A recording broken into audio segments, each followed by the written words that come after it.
This is the Pirate Hunter, and this is part 2 of the Sherman tank walk-around and weathering review, Pirate Hunter style. We are now on top of this tank, and we'll start up on that side if we can see, because I'm doing this with the tablet, as I said. And as you look, you can see how this is put on, hopefully, how it is all bolted on. Comes into, this is where that set of rollers was. Comes down to this side where there is a, looks like fuel tank cover. This is that top of that block. The hinges, and the way the hinges are welded on. It's tough to get this because of the shadow and the way the sun is. The hinges are welded on. Comes into that back plate that is bolted on, or is supposed to be bolted on. The handles for it.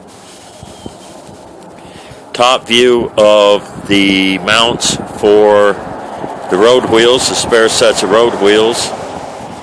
Comes into that set of road wheels. That's that top cover plate. Again, little hook there.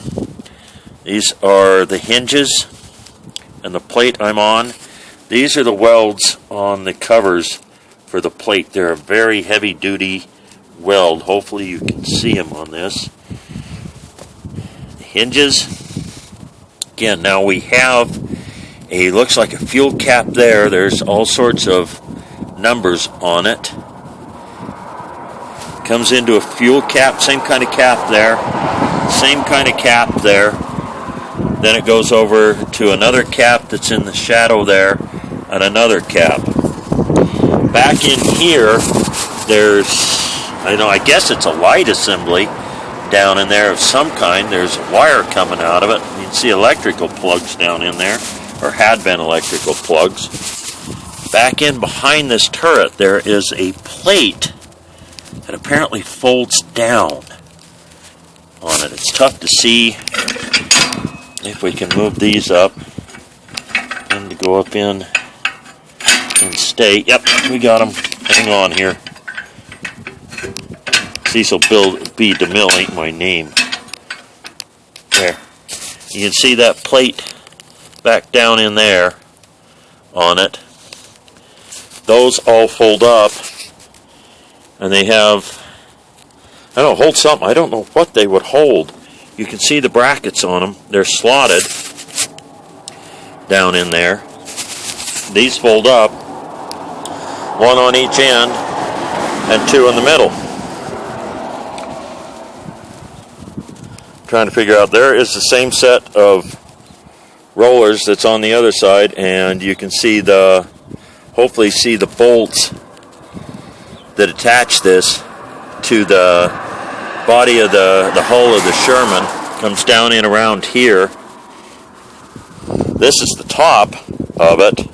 There's a couple little brackets welded on there, and you can see the weld seams on this, which are not a sunken weld seam on this. They are a raised weld seam, where on a lot of things on this tank they're sunken. These aren't. These are a raised weld on these seams going across here. Whoa! Good place to fall off of.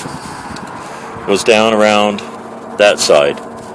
This is the commander's hatch, I guess. The bag is what I had to use to hang on to my tablet to get up here. It's a real treat to climb on top of this. Comes around. It's the inside of something that was there that is rusted off on it. Comes around, and that has apparently been a periscope mount on it, where you can see the way it's bolted on and the way it would have rotated on this. Couple little tabs on here where something's been, looks like, I don't know if it's been cut off or if it's been welded up, cut off and welded up, possibly for a 50 caliber mount. I don't know.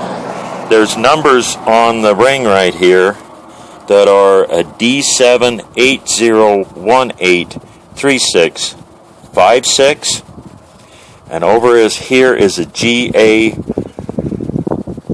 Oh, General Accounting Office? I don't know on it. So here we're going to take, and around these, before we start, kind of tricky up here, before we start trying to look down inside before we climb inside. This is the bracket, or the, not bracket, but this is a welded steel wall that goes around every one of those flip open caps.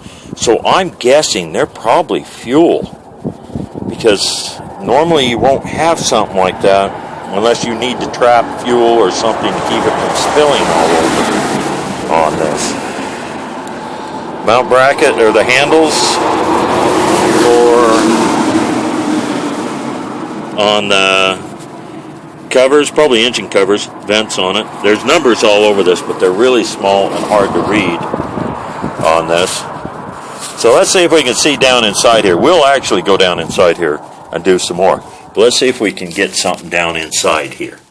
Alright, there we go. There's the transmission. There's the driver's seat. There's the gunner's seat. Down inside here. There's some of the brackets, some of the shelves in there, some on this side. Like I said, this is really, I'll get down inside here and get some more pictures of this. There's the escape hatch through the floor of the tank. Different brackets. The commander's seat, normally I just climb down through here, but as you can see, the commander's seat has been kind of squished. And there is a couple of there's a pulley system through here that goes down in here. It'd be really interesting to see how this actually was set up and used in real life. So there's where they have cut some apparently brackets off, the big steel brackets off on that side. There's some more weathering on something, the rust on the hatches on this. So there we have it. This is the top of the Sherman. Hopefully this will help you on some of this. So this is part 2. We're soon to have a part 3. But I got to get down off here without falling down here and get inside this tank. Like I said, I played in this thing since 1963 when I was a kid. We tried to move it one time. So I'll explain more of that when I get inside. So there you are. This is part 2 for the Sherman tank weathering and walk around. As always, take care of yourself and each other and go to ISM. And we'll be back with part 3.